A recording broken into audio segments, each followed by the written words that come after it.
শহর কলকাতা থেকে জেলা রাজ্য রাজনীতিতে কি হচ্ছে সেই সব খবর নিয়ে আমরা প্যারালাল বুলেটিন শুরু করছি এবং প্যারালাল বুলেটিনে আপনাদের সঙ্গে আমরা যে যে খবর তুলে আনবো একেবারে জেলার প্রত্যন্ত জায়গা থেকে যেরকম খবর ঠিক সেরকম শহর কলকাতায় কি কি রাজনৈতিকভাবে ঘটনা ঘটছে সেই সমস্ত রাজনৈতিক সমস্ত খবর নিয়ে আমাদের বিশেষ সেগমেন্ট প্যারালাল বুলেটিন দেখুন।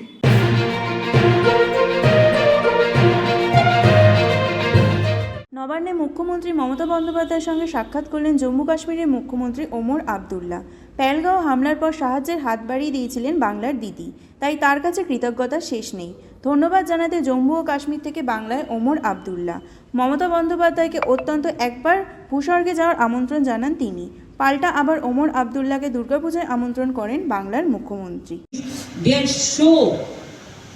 They are always in my heart. We love them very much. So let them come also to join our Puja festival program. I'm inviting from now, we'll send later on. And also the 15th August program also, we'll invite them. 26th January program also, we'll invite them. Let them enjoy Bengal. Bengal enjoy Kashmir. Thank you so much. Jai Hind. अप्रैल में पहलगाम के हमले के बाद और उसके साथ साथ operation सिंदूर के बाद खासकर रजौरी पुंछ वगैरह में जो पार से बमबारी, शेलिंग और ड्रोन के हादसों में लोग मारे गए, दीदी ने यहाँ से अपनी एक टीम भेज के वहाँ लोगों की जो मदद की और जो हमदर्दी का इजहार किया, इन सब चीज़ों के लिए मैं खुद यहाँ दीदी का शुक्रिया करने आया। दीदी से थोड़ा सा वक्त मांगा और इनसे मुलाकात की, मुल्क के बारे में हमने बात की और जम्मू कश्मीर और वेस्ट बंगाल के और करीबी रिश्तों के बारे में। রাজ্যের আইন শৃঙ্খলা পরিস্থিতি নিয়ে এবার পথে নামল কংগ্রেস। বৃহস্পতিবার লালবাজার অভিযানের ডাক দিয়েছিল পশ্চিমবঙ্গ প্রদেশ কংগ্রেস। এদিন দুপুর 1টায় কলেজ স্ট্রিট থেকে মিছিল শুরু হয়। বৃষ্টি মাথায় নিয়ে কংগ্রেস কর্মীরা মমতা বন্দ্যোপাধ্যায়ের সরকারের বিরুদ্ধে প্রতিবাদে নামেন। মিছিলে নেতৃত্ব দেন প্রদেশ কংগ্রেস সভাপতি শুভঙ্কর সরকার সহ কংগ্রেস নেতৃত্ব। দেখুন, পুলিশ ম্যাঙ্গো এবং ম্যাঙ্গো ট্রিদের ধরে না, পুলিশ ধরে কাকে? কংগ্রেসকে। কেন? তারা তমন্নার বিচারের জন্য রাস্তায় নামছে, নারী নির্যাতনের বিরুদ্ধে রাস্তায় নামছে, পুলিশকে কাজ করতে দেওয়াচ্ছে না তার জন্য রাস্তায় নামছে। তাহলে এই অবস্থায় দাঁড়িয়ে অস্থির পরিস্থিতি, নারী নির্যাতন, শুভঙ্কর সরকারের নির্দেশে আজকে আমরা লালবাজারে যাচ্ছিলাম। কি দরকার ছিল আমাদের আটকানো?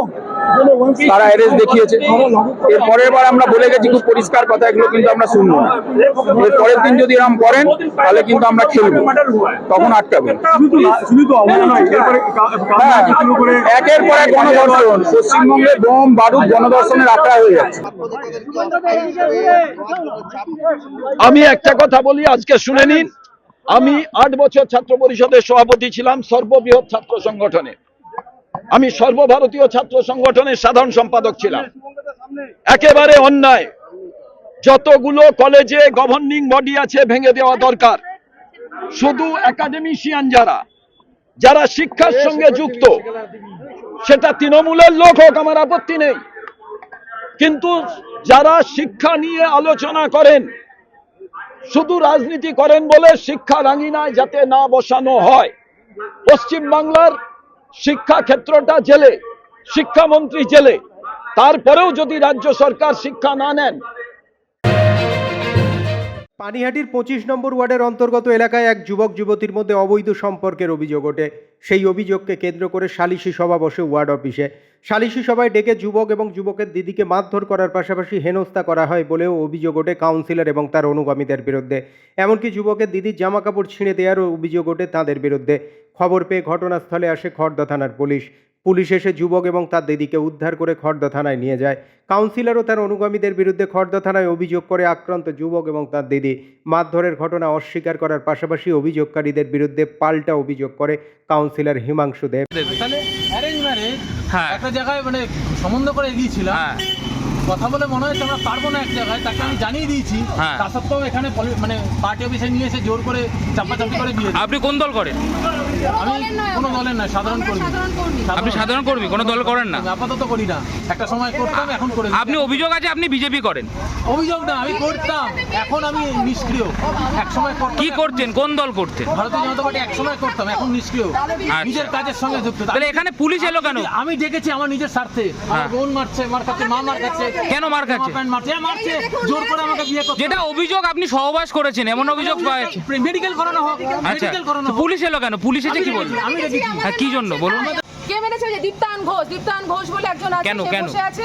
ওর তার মনে অভিযোগ তার এখানে অভিযোগ মারামারি হচ্ছিল, ওনাকে আমি নাকি ভিডিও করেছি, আমি নাকি কাউন্সিলর হিমাংশু দেবের ভিডিও করেছি, কিন্তু আমার ফোনে এতক্ষণ ফোন আটকে রেখেছিল, কিন্তু কোনো ভিডিও ওনারা পায়নি। পেয়েছো তোমরা কোনো ভিডিও আমার ফোনে?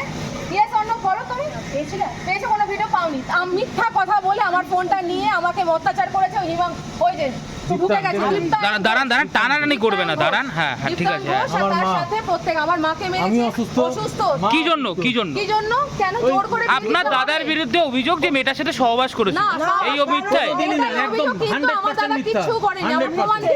আমরা প্রমাণ দিলে আমরা বলেছি যদি প্রমাণ দেয় তাহলে আমরা রাজি আছি। মেয়েকে প্রমাণ দিতে বলুন সহবাসে। হ্যাঁ, তাহলে আমি কি রাজি আছেন বিয়ে করতে? রাজি আছি, বলুন সহবাস করছি, প্রমাণ দিই। কোন হোটেলে নিয়ে গেছি? কোন হোটেলে নিয়ে গেছি, কবে নিয়ে গেছি? আমাদের এখানে থাকে জয় বলে একটি ছেলে, হ্যাঁ, আমার পাড়াই থাকে, ওয়ার্ডে থাকে।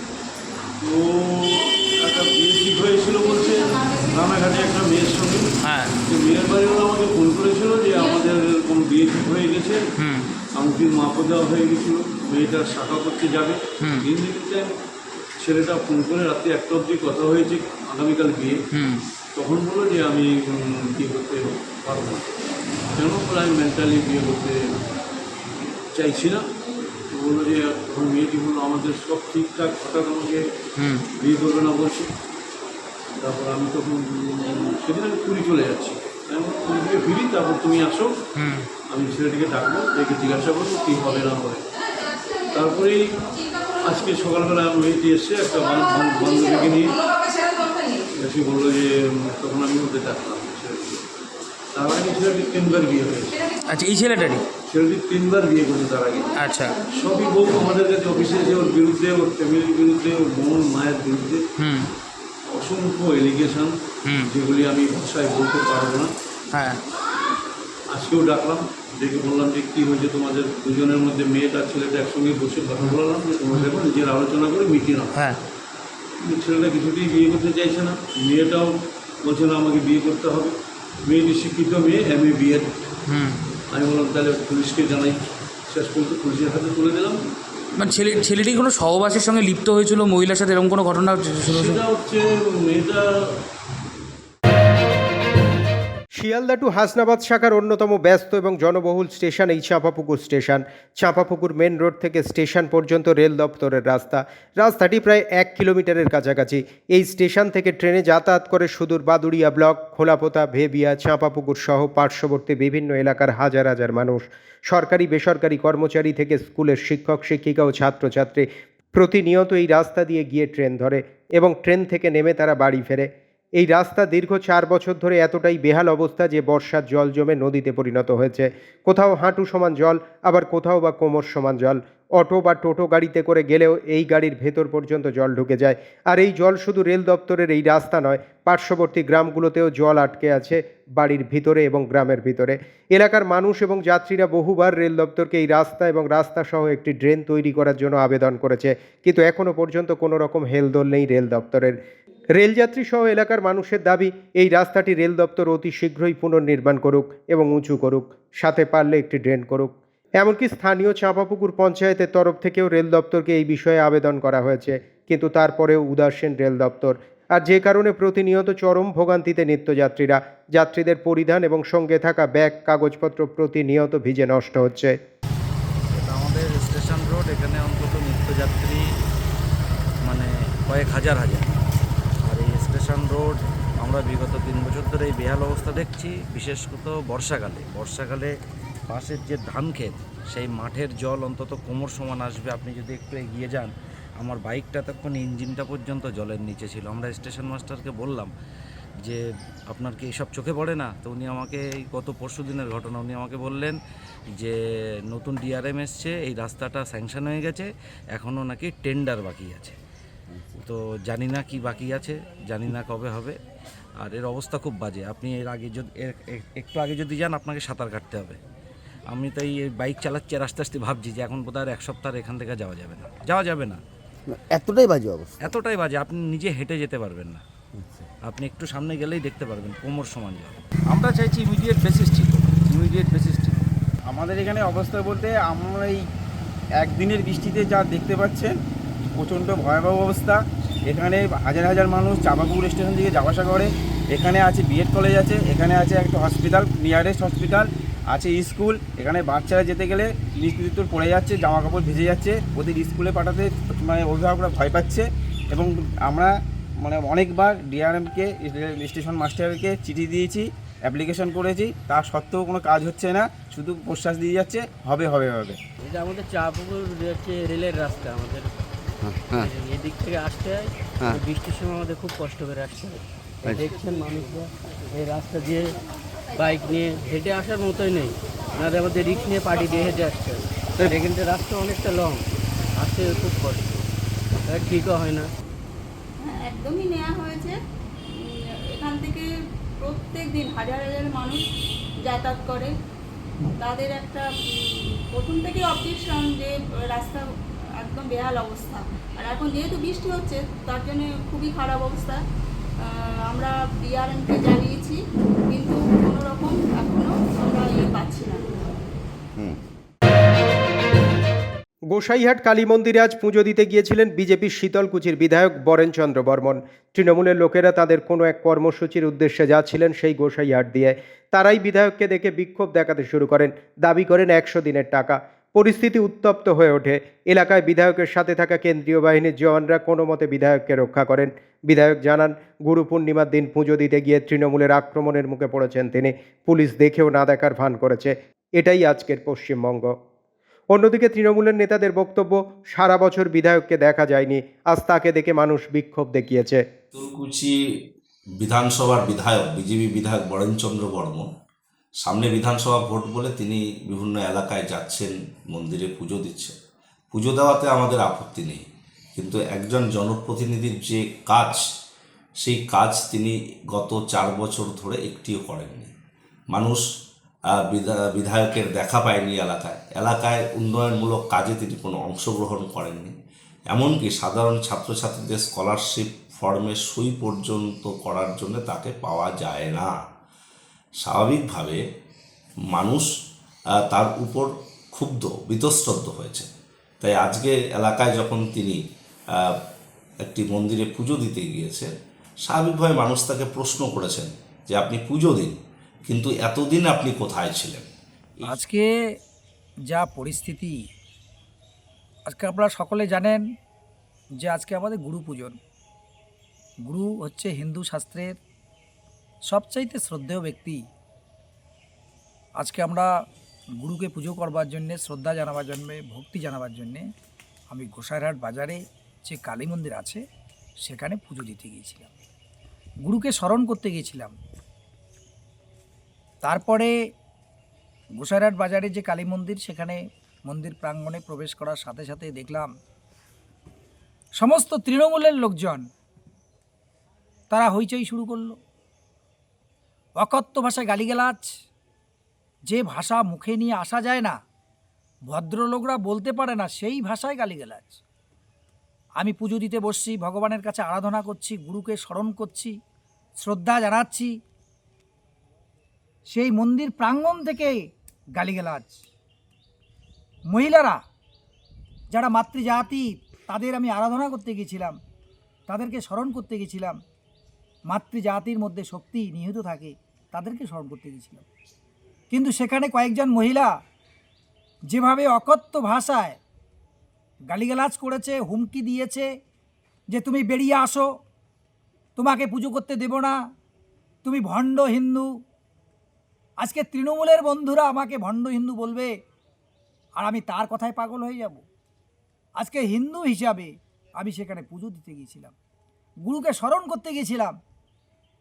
স্মরণ করতে এসে, পুজো দিতে এসে যেভাবে আমাকে হেনস্থা করা হলো, ধাক্কা মারা হলো, আমার সাথে কয়েকজন ভক্ত সেখানে পুজো দিতে গিয়েছিল, তাদেরকে ধাক্কা, পাথর দিয়ে ছোড়াছুড়ি, পাথর দিয়ে মারা। আরও অত্যন্ত দুঃখের বিষয়, আমাদের হীরেন বর্মন মহোদয়, তিনিও পুজো দিতে এসেছিলেন আমার সাথে। পুজো দেওয়ার পরে বাজার করছিলেন, সেই সময়তে তাকে ধরে যা মেরেছে যারা তৃণমূল করে, তৃণমূল দলটা আজকে সব উচ্ছন্নে গেছে।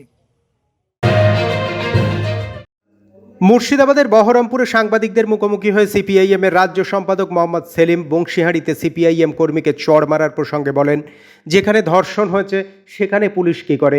মেদিনীপুরের মেয়েরা প্রতিবাদ করেছিল, সেখানে পুলিশ গিয়ে অত্যাচার করেছিল।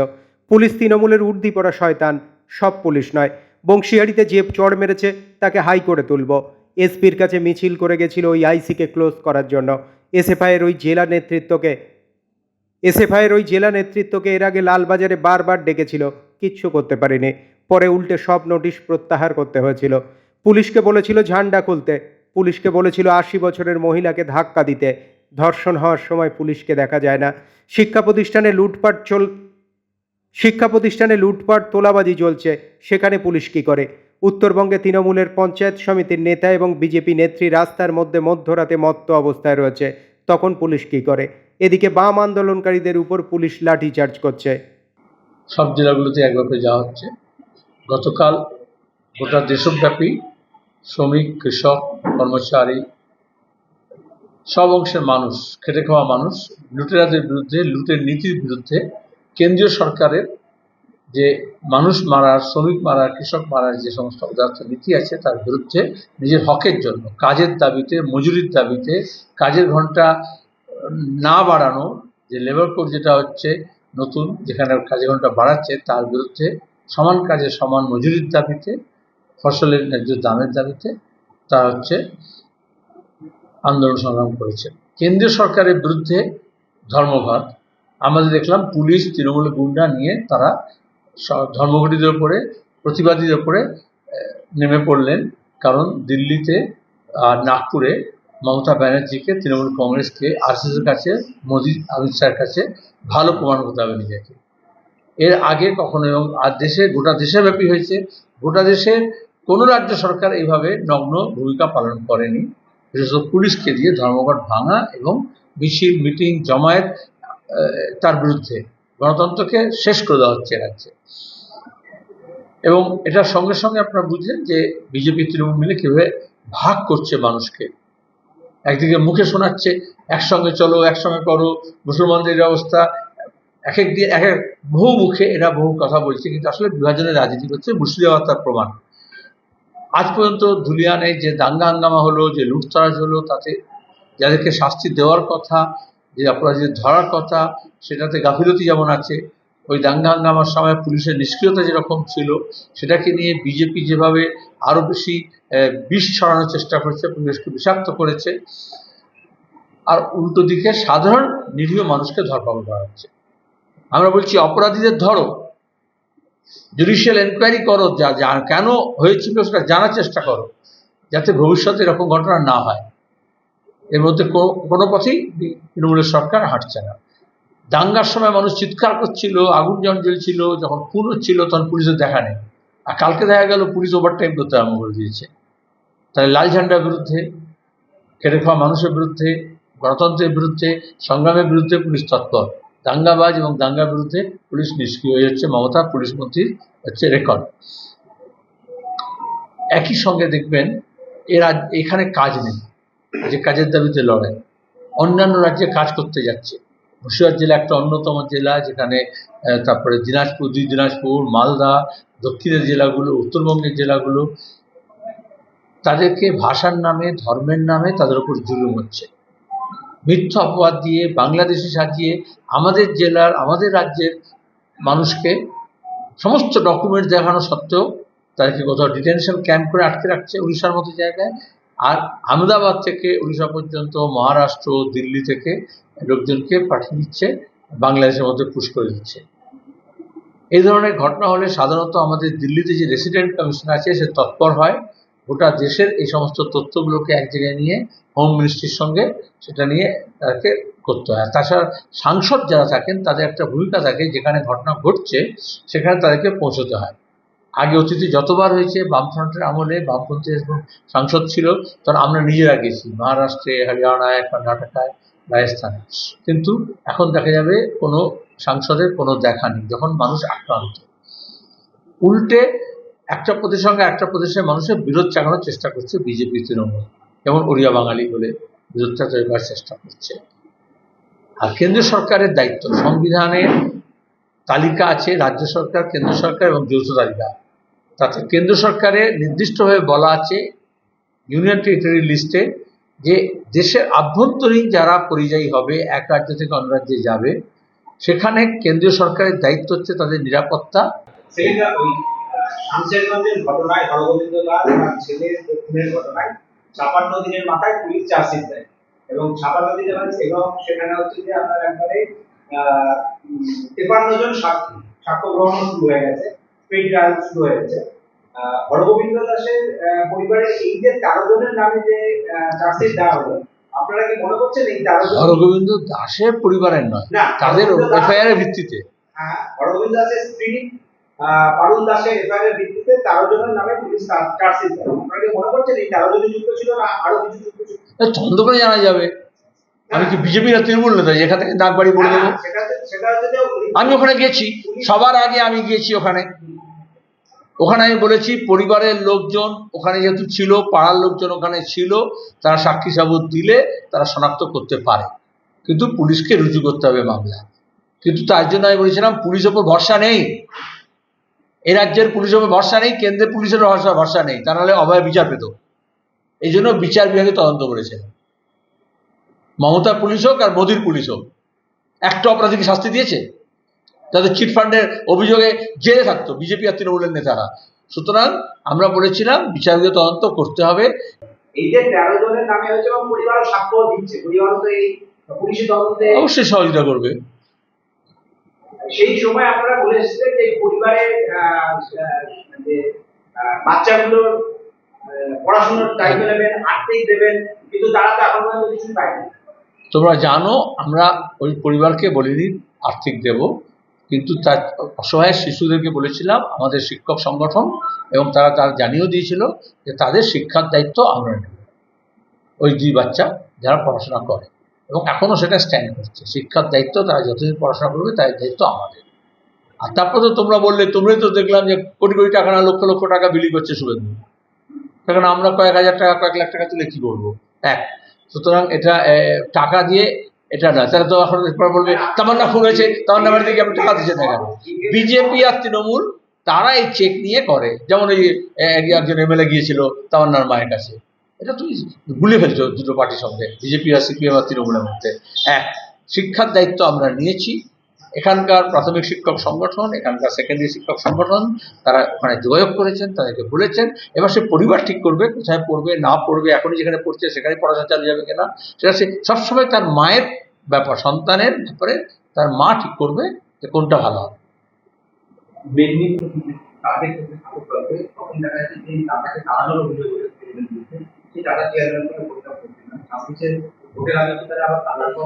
আচ্ছা, কর্পোরেট ওয়ার্ল্ড তার নিজস্ব নিয়মে চলে, তাদের নিজের ব্যবসা মুনাফার স্বার্থে চলে, এবং আমরা জানি এই কর্পোরেট ইলেকট্রাল বন্ডে এই বিজেপি এবং তৃণমূলকে এই ধরনের কর্পোরেট কোম্পানিগুলো কত কোটি টাকা দিয়েছে, এসব তো এখন বেরিয়ে এসছে। এখন যেহেতু সরাসরি কর্পোরেট বন্ড দিতে পারবে না, সুপ্রিম কোর্ট বাতিল করেছে, এখন নানান কায়দায় আবার ভোটের আগে এটাকে বলে লুভানা, আকর্ষণ তৈরি করার চেষ্টা করছে। কিন্তু আদত কথা হচ্ছে সিঙ্গুরে না চাষ হলো না কারখানা হলো, এটার জন্য মমতা এবং টাটা কোম্পানি কি বলছে সেটা মানুষ জানতে চায়। সে এবারে কোনো কথা বলবে? বিদ্যাসাগর বিশ্ববিদ্যালয়ের প্রশ্নপত্রে স্বাধীনতা সংগ্রামীদের সন্ত্রাসী বলে আখ্যা। এ প্রসঙ্গে বহরমপুরের প্রাক্তন কংগ্রেস সাংসদ অধীর রঞ্জন চৌধুরী বহরমপুরে সাংবাদিকদের মুখোমুখি হয়ে বলেন, তারা বিপ্লবী, স্বাধীনতা সংগ্রামী। ইতিহাস সেই কথা বলে। মেদিনীপুর সেদিন স্বাধীনতা সংগ্রামের গর্ভগৃহ ছিল। ভারতবর্ষের স্বাধীনতার বহু ইতিহাস মেদিনীপুর জেলায় রচনা হয়েছিল। মাতঙ্গিনী হাজরা থেকে বিভিন্ন বাহিনী অস্থায়ী সরকার করে ব্রিটিশ সরকারের বিরুদ্ধে চ্যালেঞ্জ ছুঁড়েছিল। মেদিনীপুরের ইতিহাস নিয়ে আমরা গর্বিত। শুধু মেদিনীপুর নয়, সারা ভারতবর্ষের মানুষের জানা উচিত মেদিনীপুর স্থান কোথায়। সারা ভারতবর্ষের উজ্জ্বল স্থান মেদিনীপুর। সেখান থেকে খড়গপুর আইআইটি পর্যন্ত তৈরি হয়েছে। সুপরিকল্পিতভাবে ইতিহাস বিকৃত করা হচ্ছে। ভবিষ্যৎ যেন ইতিহাস জানতে পারে, অতীতকে যেন আমরা ভুলে না যাই। ভারতবর্ষের কংগ্রেসিরা বিপ্লবীদের লড়াইয়ে সব থেকে অগ্রসর ছিল। বিজেপির কোন নেতা শহীদ হয়েছিল, আন্দামান জেলে গিয়েছিল, তাদের ইতিহাস দেখে নিন। তাদের জ্ঞান দিতে হবে না কংগ্রেস কি করেছে। কংগ্রেস ছিল বলে স্বাধীনতা হয়েছে, স্বাধীনতা হয়েছে বলে মোদি প্রধানমন্ত্রী হয়েছে, মোদি প্রধানমন্ত্রী হয়েছে বলে তারা নেতা হয়েছে। টাটা কোম্পানি একটা বাটার জুতো দিতে পারে হয়তো, আর কি দেবো যাই না। টাটা কোম্পানি তো তৃণমূল না। টাটা কোম্পানি এমনি এত বড় কোম্পানি হয়নি। লজ্জার ব্যাপার, 15 বছর পর তার মনে হচ্ছে বাংলার মুখ্যমন্ত্রী যে এবার ভালো করে শুরু করতে হবে। এর থেকে লজ্জার কি থাকতে পারে? 15 বছর পর বাংলার মুখ্যমন্ত্রীর আক্কেল দাঁত উঠেছে। এখন উনি বলছেন এবার ভালো করে শুরু করতে হবে টাটাদের সঙ্গে। হ্যাঁ, সব বাংলার শিল্পের গোষ্ঠীর ষষ্ঠী পুজো করে দিয়ে এখন আপনি নতুন করে আবার বাংলার বেকার যুবকদের কাছে ধাপ্পা মারার চেষ্টা করছেন। আপনার পাঁচামি কয়লা খনির কি খবর? 1 লক্ষ লোকের চাকরি হচ্ছিল, দেউচা পাঁচামি। তৃণমূলের 3-4টে লোককে সেটা বেচা হয়েছে, ব্যাসাল্ট পাথর তুলে বেসাল বাজারে বিক্রি করার জন্য। কোথায় কয়লা, কোথায় চাকরি? জলের দরে সেই সমস্ত জায়গায় তৃণমূলের নেতাদের কাছে সেই খনি বেচে দেওয়া হয়েছে। তোমরা পাথর তোলার বেচো, কয়লা তুলতে হবে। কয়লা উঠাতে কত বছর লাগবে তাকে ঠিক নাই, ততদিন আবার তারা চলে যাবে পাল্টাল কামি। তারা বিপ্লবী, তারা স্বাধীনতা সংগ্রামী, ইতিহাসে কথা বলে। আর মেদিনীপুর সেদিন স্বাধীনতা সংগ্রামের একটা বড় গর্ভগৃহ ছিল। ভারতবর্ষের স্বাধীনতার বহু বড় বড় ইতিহাস এই মেদিনীপুর জেলায় সেদিন রচিত হয়েছিল। মাতঙ্গিনী হাজরা থেকে বিদ্যুৎ বাহিনী সবাই জানে। অস্থায়ী সরকার গড়ে প্রথম মেদিনীপুর থেকেই ব্রিটিশের শাসনের বিরুদ্ধে চ্যালেঞ্জ ছুড়ে দেওয়া হয়েছিল। মেদিনীপুরের ইতিহাস নিয়ে আমরা সবাই গর্বিত। মেদিনীপুর বিপ্লবীদের দেশ। তাই সেখানকার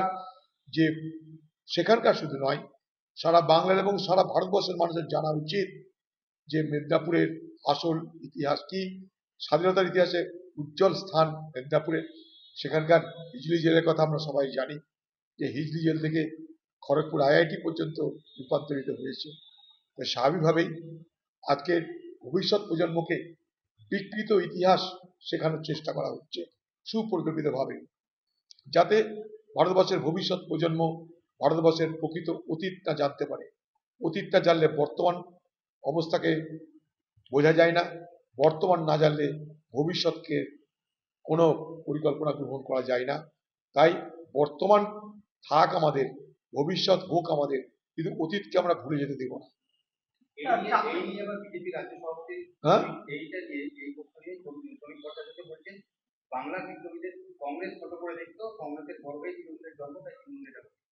দেখুন কে কি বোঝে যায় না। ভারতবর্ষের কংগ্রেসীরাই বিপ্লবী। ভারতবর্ষের কংগ্রেসীরা বিপ্লবীদের সব থেকে বড় লড়াইয়ের তাকাত ছিল। সেদিন যারা বলছে তারা বিজেপির কোন নেতা ভারতবর্ষের বিপ্লবী আন্দোলনে অংশগ্রহণ করেছিল, বিজেপির কোন নেতা শহীদ হয়েছিল, আন্দামান জেল গেছিল, তারা তাদের ইতিহাস করে সারা দেখে লিখে দিল। অতএব তাদেরকে জ্ঞান দিতে হবে না কংগ্রেস কি করেছিল। কংগ্রেস সেদিন ছিল বলেই আজকে বিজেপির এই নেতা বক্তব্য রাখতে পারছে। সেদিন কংগ্রেস না থাকলে স্বাধীনতা হতো না, স্বাধীনতা না হলে মোদি হতো না, মোদি না হলে নেতা হতো না। উত্তর 24 পরগনার জেলা ছাত্রনেতা শুভরঞ্জন সিংয়ের প্যাডে Aadhaar card, ration card, voter card এবং পাসপোর্টের রেড চার্টের ছবি ভাইরাল। অস্বস্তিতে জেলা তৃণমূল। দেশের নিরাপত্তা বিপজ্জনক, তাই স্বরাষ্ট্র দপ্তরে জানিয়েছেন প্রাক্তন সাংসদ অর্জুন সিং। যদিও এই ভাইরাল রেড চার্ট লেখা প্যাডের সত্যতা যাচাই করেনি প্যারালাল নিউজ। তবে শুভরঞ্জন সিংকে বাড়িতে না পাওয়া গেলেও এই ভাইরাল রেড চার্ট প্যাড মিথ্যে বলেই দাবি তার মা কৃষ্ণা সিংয়ের। তার দাবি ছেলেকে ফাঁসানো হচ্ছে। এরকম করে আমার ছেলে দিনের পর দিন ফাঁসানো হচ্ছে। আজকে 5 মাসের ঘটনা আবার জেগে উঠলো এইটা হঠাৎ করে। কে করছে এটা বুঝতে পারছি না। মানে সবটাই মানে কোনো একটা মানে ওকে উঠতে দেবে না বা ওর সঙ্গে এইটা কিছু উঠতে দেবে না তাকে, এটা শত্রুতা। আগেও তো এইরকম ঝামেলা হয়েছে। ঝামেলা হয়েছে, দিনের পর দিন হয়েছে।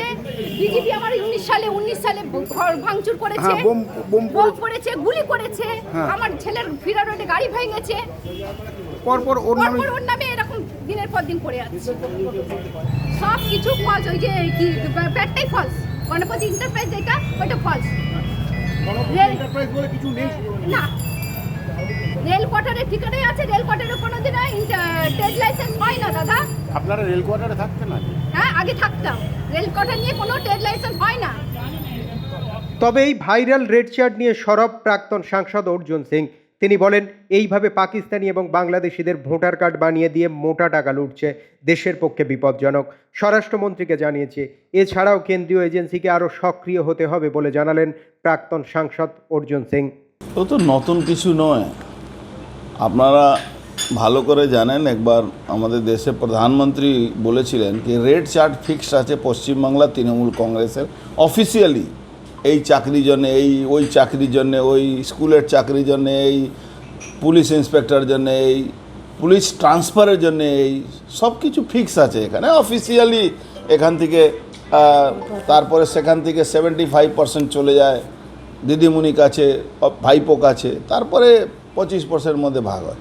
কিন্তু কিছু অতি উৎসাহী তৃণমূল কংগ্রেসের লোক আছে যাদের কালকে আমি একটা টুইট করেছিলাম with document, say officially board লাগিয়ে প্যাডে নোটিশ দিয়ে কত টাকা দিতে হবে, আধার কার্ড বানাবো, অত টাকা দিলে প্যান কার্ড বানাবো, অত ভোটার কার্ড বানাবো, পাসপোর্ট বানাবো। আর কিছু পুলিশও আছে ঘুরে বেড়াচ্ছে এদিকে ওদিকে, এই অসল অপরাধীকেই ধরতে পারছে না, যারা বাংলাদেশি অনুপ্রবেশকারী আর যারা ওই পাকিস্তানি। আমাদের ব্যারাকপুরে 6 লাভ হয়ে গেছে। আপনি যদি বীজপুর থেকে দেখেন তো আপনারা জানেন 4 নম্বর ওয়ার্ডে কিভাবে বাংলাদেশি অনুপ্রবেশকারী পাকিস্তানিরা ওখানে ঢুকে পড়ে আছে। ওখান থেকে চলে আসুন আমাদের এখানে ওই নৈহাটিতে ওই 3 নম্বর ওয়ার্ড, 2 নম্বর ওয়ার্ড, 3 নম্বর ওয়ার্ডে কীভাবে পাকিস্তানি ঢুকে পড়ে আছে। চলে আসুন ভাটপাড়া নয়া বাজার থেকে নিয়ে ওই বাকর মহল্লা থেকে নিয়ে একটা নতুন এখন পূর্বাশাতে একটা পাকিস্তানি আস্তে আস্তে ভরে যাচ্ছে ওখানে। জগদ্দলে পূর্বাশা বলে একটা জায়গা আছে, সেখানে ভরে যাচ্ছে। আর এগিয়ে চলে যান আপনি গ্যারুলিয়া থেকে চলে যান আপনি নোয়াপাড়া, ওই দেখবেন ওই পলতা স্টেশনে পাশ দিয়ে ভর্তি হয়ে গেছে সব পাকিস্তানি বাংলাদেশি, সব ওখানে ভর্তি হয়েছে। আর তৃণমূলের নেতারা অফিসিয়ালি এর লজ্জা হয়ে এরপরে এরা সব তৃণমূলের পদে বসে আছে, তারা এই সব করে বেড়াচ্ছে। আপনি ভাবতে পারবেন, চলে যান আপনি ব্যারাকপুর 18 নম্বর 9/7, অফিসিয়ালি ডকুমেন্ট ওখানে তৈরি হচ্ছে, অফিসিয়ালি ওর অফিসে বসে ডকুমেন্ট তৈরি হচ্ছে।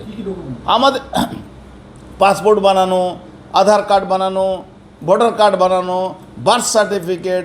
আরে আপনি অন্য জায়গায় কোনো জায়গায় এই সব সার্টিফিকেটের মানে কার তত্ত্বাবধানে হচ্ছে? এসডিও অফিসের তত্ত্বাবধানে হচ্ছে।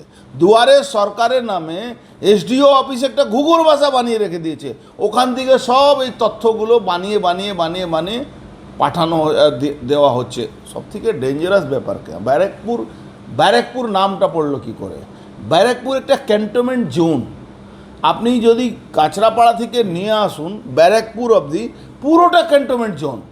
কাঁচরাপাড়াতে এয়ারফোর্স, তারপরে চলে আসুন কাকিনাড়াতে ওয়ার্কশপ, তারপরে চলে যান পলতাতে এয়ারফোর্স, তারপরে চলে যান আপনার আর্মি ব্যারাকপুরে, ওই তো বললাম এয়ারফোর্স, কাঁচরাপাড়া হ্যাঙ্গার এয়ারপোর্ট। পুরো এই জোনটাকে কেন ইডি সিবিআই এর উপরে নজর দিচ্ছে না? এটা একটা অদ্ভুত ব্যাপার আছে। পশ্চিমবাংলা সরকার করবে না, আর্মি ইন্টেলিজেন্সকে এর মধ্যে ইনভলভ করা দরকার আছে। পশ্চিমবাংলা সরকার মমতা ব্যানার্জির তত্ত্বাবধানে এইসব চলবে। উনি অফিসিয়ালি এদেরকে প্রশ্রয় দিচ্ছেন, ও দলের লোককে প্রশ্রয় দিচ্ছেন। দলের লোকেরা প্রকাশ্যে এ থেকে মিউনিসিপ্যালিটি থেকে নিয়ে, পঞ্চায়েত অফিস থেকে নিয়ে, বিডিও অফিস থেকে নিয়ে, বিএলআরও থেকে নিয়ে এসডিও অফিস থেকে নিয়ে ডিস্ট্রিক্ট ম্যাজিস্ট্রেট অফিসে বসে বসে এই দুয়ারে সরকারের নামে, দুয়ারে মমতা ব্যানার্জির নামে এই দুয়ারে দালালরা ঢুকে গেছে। তবে দলের ছাত্রনেতার এমন কুকর্ম অস্বস্তি বাড়িয়েছে তৃণমূলের অন্দরে। শুভরঞ্জন দলের কর্মী, কিন্তু তার এই কুকর্মের ঘটনা জানা নেই বলে জানালেন ব্যারাকপুর সাংগঠনিক জেলা আইএনটিটিইউসির সভাপতি এবং জগদ্দলের বিধায়ক সোমনাথ শ্যাম। দেখুন, প্রথম কথা, এই ব্যাপারে আমার কাছে কোনো জানকারি নেই, আমি কিছুই জানি না এই বিষয়ে, আপনি আমাকে বলছেন। আর একটা জিনিস জানতে হবে যে পোস্ট কে করলো। প্রাক্তন সাংসদ অর্জুন সিং, যে নিজে একটা বড় cheater, he himself is one of the biggest cheater of this area. পশ্চিমবাংলায় যদি চিটারের লিস্ট তৈরি করা হয় তাহলে সেখানে 1 আর 2 নম্বরের মধ্যে উনি চলে যাবেন। আমি বলবো 1 নম্বরে। যে ব্যাংকের কাগজ ফ্রড করে, যে ভাটপাড়া পৌরসভার কাগজ ফ্রড করে লোন তুলতে পারে, টাকা নিতে পারে, নিজের জামাইয়ের নামে এখনও টাকা নিয়ে বসে আছে, তার মতন বড় চিটার আর কে হতে পারে? সাধারণ পাবলিকের টাকা, সেই টাকা পর্যন্ত চিট করে বসে আছে, বিভিন্ন লোককে চাকরি দেওয়ার নামে টাকা নিয়েছে। তার আঙ্গপাঙ্গ সাকরের যারা আছে তাদেরও দেখবেন বহু দুর্নীতি আছে, তারা কয়েক কোটি কোটি টাকা তুলে নিয়েছে, কাউকে গাড়ি বার করে দেবে, কাউকে কিছু বার করে দেবে। তো ওই প্রাক্তন সাংসদের কথার কোনো মানে কি বলা যায়, মানে আমি টুইট দেখিনি, আমি ওনার টুইটও দেখি না, কারণ আমি জানি ওনার টুইটটা ওরকমই জালি, ঠিক আছে। আর ওর কথার কোনো ভরসা নেই, ওর কোনো কথার কোনো দাম নেই। ওর কথা হচ্ছে ফেকুয়া কথা, যখন যেটা ইচ্ছে আছে বলে দেয়। আমি তো বলেছি ওর মাথা খারাপ হয়ে গেছে, ওর মস্তিষ্ক খারাপ হয়েছে, যখন যা ইচ্ছে লিখে দিচ্ছে। তার প্রমাণ, তার নথিপত্র সব দিতে হবে। আমি তো নথিপত্র দিয়েছি যে অর্জুন সিং চিটার, ব্যাংকের টাকা চিট করেছে, ভাটপাড়া মিউনিসিপ্যালিটির টাকা চিট করেছে, সাধারণ মানুষের টাকা চিট করেছে। তবে এই ঘটনায় হতভাগ এলাকার বাসিন্দারা। সবাই চায় এই ঘটনার উপযুক্ত তদন্ত করুক পুলিশ, এতে দেশের নিরাপত্তা বিঘ্নিত হচ্ছে।